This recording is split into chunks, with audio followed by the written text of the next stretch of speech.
صحافیوں کے لیے سب سے خونی ہفتہ ثابت ہوا۔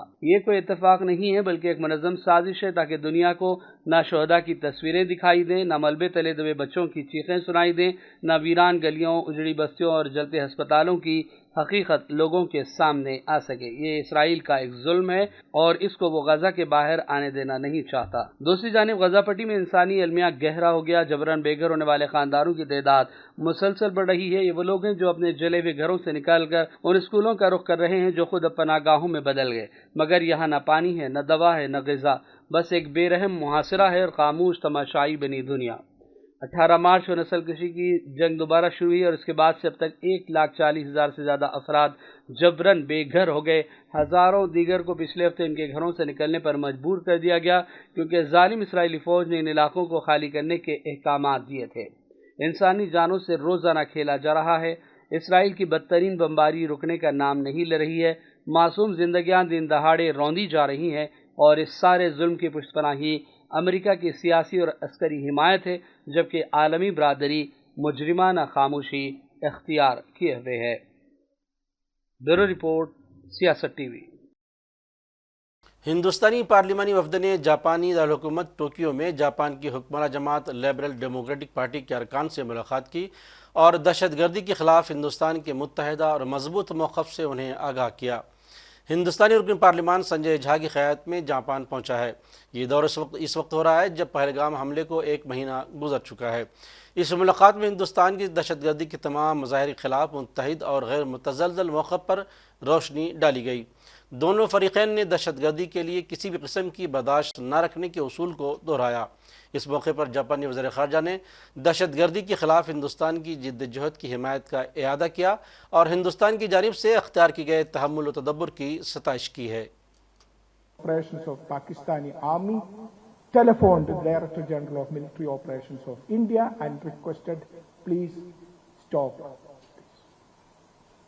And then we suspended the operations and there is a ceasefire. But it was a clear message that India has zero tolerance for terrorism. We will punish terrorists. We will go to any extent to punish the terrorists. The whole nation came together, the entire country. You know, India is one of the most diverse countries in the world. The food which you are having today, I can tell you the food varies from south of India to north of India, east and west. It's a mix of all this. This is the diversity of India. India is a country where 4 religions were born: Hinduism, Buddhism, Jainism and Sikhism. 4 religions. India has every other religion in the world.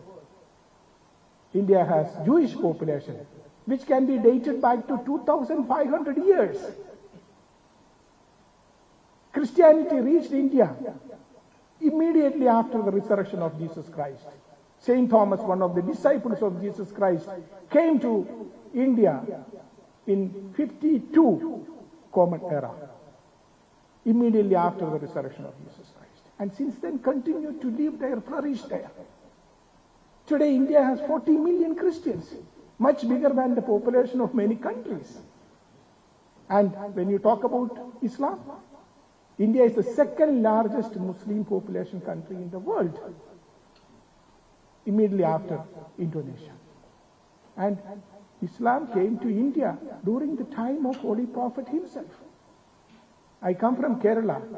One of the masjids in Kerala was established in the 7th century itself. I visited that, the chairman.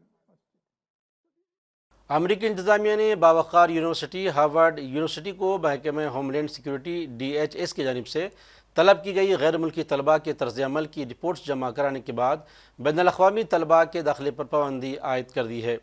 CNN کی report کے مطابق امریکی محکمہ home land security نے ایک بیان میں اب ہارورڈ غیر ملکی طلباء کو داخلہ نہیں دے سکتا اور موجودہ غیر ملکی طلباء کو منتقل ہونا ہوگا یا پھر اپنی قانونی حیثیت گنوانی ہوگی۔ پروفیسروں کو خدشہ ہے کہ غیر ملکی بڑے پیمانے پر اخراج سے طلبہ ادارے کی تعلیمی ساکھ متاثر ہو سکتی ہے، جس نے اپنی نظریاتی خود مختاری کے تحفظ کے لیے انتظامیہ کا سامنا کیا ہے۔ امریکی حکام کا موقف ہے کہ ہارورڈ یونیورسٹی امریکہ مخالف یہودی مخالف دہشت گردی کے حامی مشتعل افراطی اڈے میں تبدیل ہو گئی ہے۔ واضح ہے کہ اس طرح کے الزامات کے بعد طلبہ کا مستقبل داؤ پر لگ گیا ہے۔ ایک جانب جہاں ایشیا کے چند ممالک میں کووڈ کی خبریں عام ہیں، وہیں ملک میں ایک بار پھر کورونا کا اثر دکھائی دینے لگی ہے۔ اطلاعات کے مطابق ہریانہ کے گروگرام اور فرید آباد میں کووڈ-19 کے کم از کم 3 نئے معاملے سامنے آئے ہیں۔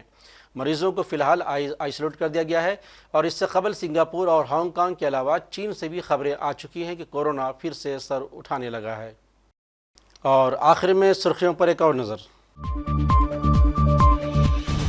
شمالی غزہ کے 4 منزلہ رہائشی مکان پر قابض اسرائیلی فوج کی تباہ کن بمباری، کم از کم 4 فلسطینی شہید، صرف آج کے حملوں میں 50 سے زائد شہادتیں۔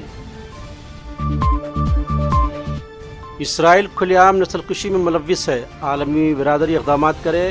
چلی کے صدر جی بورک کا غزہ میں جاری اسرائیلی درندگی پر سخت رد عمل۔